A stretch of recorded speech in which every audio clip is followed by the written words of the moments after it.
Okay, as you can see, today I'm at Cheltenham Racecourse on a non-race day with Neil Phillips. Thanks very much for agreeing to talk to us, Neil, also known as the Wine Tipster. Great to be here, Simon. What a great location, and it's great to be interviewed by you, actually. I'm looking forward to it. Well, thank you very much. You've played a blinder getting this. Right, you've managed to manoeuvre quite an enviable career path which professionally combines horse racing and drinking wine. How have you managed that? By a lot of luck, I think, really. I've had a couple of pieces of, we all need a bit of luck in these journeys, and I've had some luck, really, in terms of a few individuals just really helping me to first of all, get a gig after 20, I've been in the drinks industry since 1986, but actually getting me a gig here at Cheltenham, really. So I've got to thank, and I'm going to thank them, Joanna Winnell at Cheltenham, Phil Roberts, who's head up the catering here, and Nick Campbell, who's the managing director of Jockey Club Catering, because those three gave me my first gig, and it's blossomed from there and allowed me to sort of combine not only my wine and horse racing passions, but my passion for food as well, because I'm a big foodie too. Okay. So it's great. Well, we'll talk all about that a bit later on, but what I need to know is, I'm assuming your love of racing came first before your love of fine reds. I love that question. Yes, is the answer to that question. I grew up in Stroud in Gloucestershire, so, not that far from Cheltenham, obviously. And I don't know, it must have been the fact there was some horses in the field behind my parents' house. Somehow I made that connection with horses, television, and I'm mad about voices, I'm very interested in people's accents. And I heard the voice of Sir Peter O'Sullivan commentating on some racing, and somehow that connection with seeing the horses, hearing his voice. And at about 5, 6 years old, I decided I wanted to be a racing commentator, I think. So I just started commentating. And my parents sort of used to walk into the lounge, and I'd immediately stop commentating then.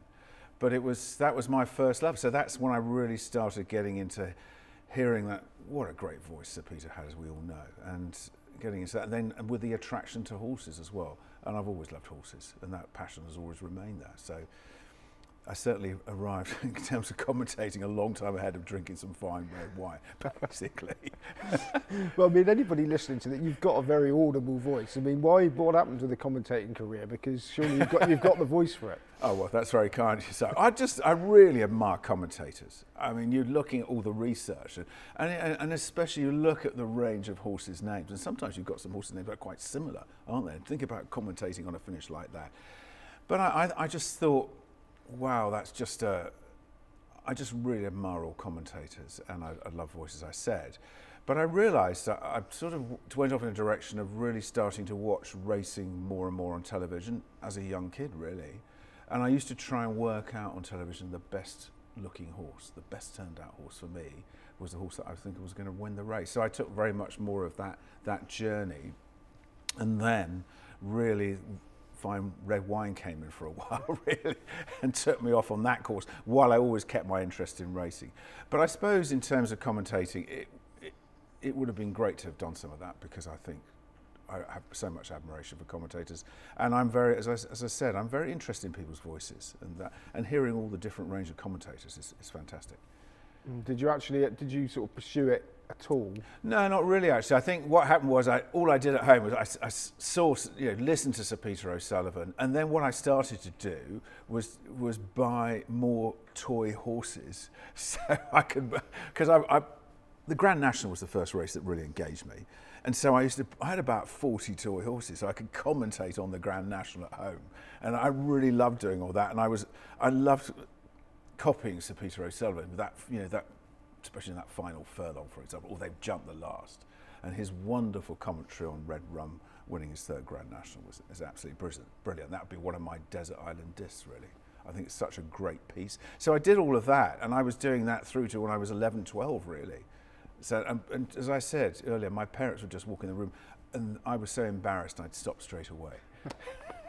But it was great. So that's what I did, and I did it so much. Now, your first actual sort of proper job was in the wine game, is that right? Yeah, that's right. Yeah, thanks to my parents, and my dad, bless him, really loved wine. He bought wines, so we started to taste wines. I got the interest in that, and then I went to do a degree actually in urban studies at Sheffield, and about economics and law, because I was law A level. I was going to do law.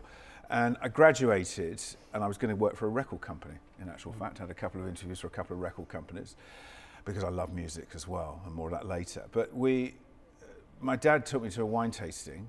My mum and dad took me to a wine tasting, and there were 8 Chardonnays from around the world. Sam, do you like Chardonnay, by the way? I'm more of a red person. You're more of a red person. You can tell this is live. Brilliant. So there were 8 different Chardonnays. The bottles were all covered up. And this wonderful man called Mark Savage came to the Stroud Wine Society, Master of Wine, and we had to try and guess where the Chardonnays were from. And I managed to get 0 out of 8, so it was a great start. But I remember thinking my favourite Chardonnay was from California, but it actually came from Burgundy. So I then did a wine course at the Wine and Spirit Education Trust. Fantastic business, fantastic educator, our most important global educator. And in the days you wrote a letter, I got a job managing a wine shop, and that's how it started. That was 1986. So I just got involved in that way, and I've remained, kept involved with wine and spirits and drinks since then, really. So fast forwarding quite a lot into 2009, with the support of your wife, you've been a freelancer in the sort of racing game as well.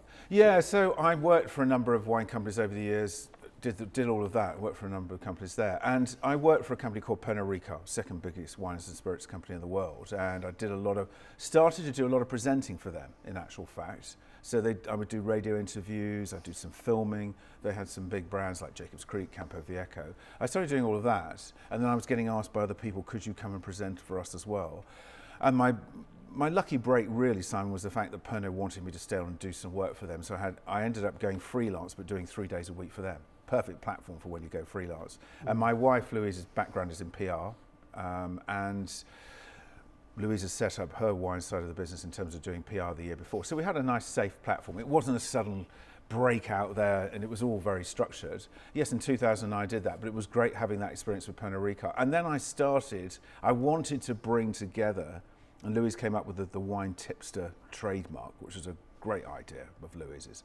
And I wanted to try and bring together the food, drink and racing. So I started to approach race courses about this. That was an interesting journey, obviously. To saying, I'm going to be, as we are here in the panoramic restaurant, coming to a table, I'm going to talk about the food, I'm going to talk about the drink, I'm going to do some racing tips as well, because I'd kept my interest in racing over that time. And that's when I got a lucky break at that point, really. It took me about 2 years to get my first real racing gig. Yeah, you talked about tips there, because for the last 4 years, you've written a column for Unibet, tipping. Yeah, I mean, I've always followed, ever since a kid, I'd followed racing. I've been to race meetings, I've been to syndicates, so I'd always been going to meetings, been a member at Sandown. And I met Will Pettit, actually, from Unibet, and we started talking, and he then introduced me to Ed Nicholson, and obviously Ed knows all the team as well, and great guys, and they said, well, let's start off with a column going on a Wednesday. So we started on that with some Wednesday races, and that's how we started. And then we moved to the bigger races, the Saturdays, mainly all the big festivals as well. So I was delighted to get that, and it's great to be involved with the Unibet team. And I think I like the discipline of actually writing a column and tipping. I like the discipline it actually brings, really. So you described yourself to me before we did this as a form student. So you were sort of confident you could do a good tipping column, or did you have to then immerse yourself in it when the idea was muted to? No, I was already doing that. Really. I've done that for years. I remember sitting on a plane looking at the Racing Post Weekender, trying to work out the winner of the Whitbread Gold Cup, and I got it right at 14-1. And because I've always been fascinated by numbers and maths. So I'd always been looking at races like that and looking at form in that way and looking at every horse, really. So I'd already had that there, and I've always been a big racing replay person as well. I've always put a lot of value on re-watching races and making that interpretation as well, really. So that's the way I approach things. And you have to, by nature of your column, you have to tip up the hardest races in the calendar. Yeah. So, does that sort of mean that there's not that much expectation, or is it? It's a tricky old game, isn't it? It is a tricky game, Simon. I think also, I actually like the fact you have to do that. It's the big TV races. I love trying to work out handicaps, both jumps and flat. And I think for me that you should have that challenge. I like that, and getting it right gives you so much satisfaction. I also think one of the things as well for me is taking the right approach, not only in terms of the form side of it, but also yourself, feeling good, you know, feeling healthy, you know, feeling like you can take the right space to do this. I love all the peace and quiet of when you're writing the column or you're doing all the background work. I don't like any noise whatsoever, so I need to get into a space like that.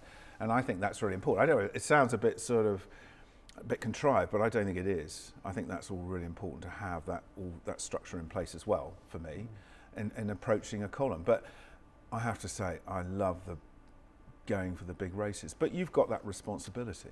And the responsibility as well is that if there's a lot of, I assume there's quite a few people read it. Yes. So if they do their cobblers, if you lose, and if you win too much, your paymasters do their cobblers. So, you know, where do your loyalties lie? Yeah, but you've got to, Simon to the punter, but I mean, but you've got, you know, we're tracking everything, obviously, in terms of who's clicking into the links, etc., on the Unibet blog. So, but it's important to attract more people. So it's up to me to get that right and to continue to get that right. And you know, you have your good Saturdays, you have not so good Saturdays, but you definitely have phases when you're really in good form. We all know that. But that's the important bit. So that's your responsibility. And you've got to feel like you've made a judgment. And I always think it's a bit like, if I came to you and said, I fancy this horse for this particular race, it's like putting a business case, really, for me. You've got to have your valid points with a little bit of entrepreneurial spirit, though. I think you've got to have that little bit in there if you're looking at a race to think, okay, I've found that other little bit of an angle there. Yeah. That's what I like to do. And one of your angles you told me is the pre-parade ring, when you actually go racing yourself. So if you ever tip one up in your Unibet column and then gone to the pre-parade ring on the day of the race and thought, bugger. I have, yes. Yeah, absolutely. Because I remember walking to the by the way, what a great space of time it is really with the pre-parade ring in terms of you've got that chance to look at the horses properly. And I do remember turning up to see a horse looking the coat was very dull, and I just thought, and there was a horse looking the other horse I really considered looking absolutely fantastic, and I felt we've lost here, and we did. And yeah, you know, that's the thing really, and that's why it's really important to go there. And what sort of races would you concentrate on in your own? I mean, is betting important to you in your normal life? Would you bet every day as a punter, or? I don't bet every day. I probably bet about 3 or 4 times a week. So I probably, if somebody calls me on a Monday and said, I'm not really tracking that, especially if you've done the weekends, you've been presenting as well. You kind of need a bit of space. And so I'm much more picking out horses that I think maybe they might have been entered in a couple of races. Are they going to win and then move on to another race very quickly? I'm always interested in the 48-hour decks as well, just in terms of some of those each-way opportunities now for me. So I look at that very closely as well. I also bring that in, you know, when you're doing a column as well. Let's say looking on Thursday, obviously for Saturday, you're writing that column on Thursday, sleeping on it, just knowing another look in the morning on the Friday, get it off to the guys. But I'm always looking at that sort of situation and keeping close to those sort of races and certain horses I'm tracking, obviously, just to see, because sometimes you see a horse coming up at 28 to 1 somewhere. I saw that, and I thought the ground's just right for this horse. The ground's got worse. He loves testing ground, and this was a great opportunity. I couldn't believe the price. So it's diving in for that as well, really. That's what I like to do, and I also. I'm very much an each way. I really enjoy each way. I like anti-post as well. I'm very interested in anti-post for the big festivals. That's something I'm very attracted to. But yeah, that's my sort of policy really. 3 or 4 days a week I have a punt.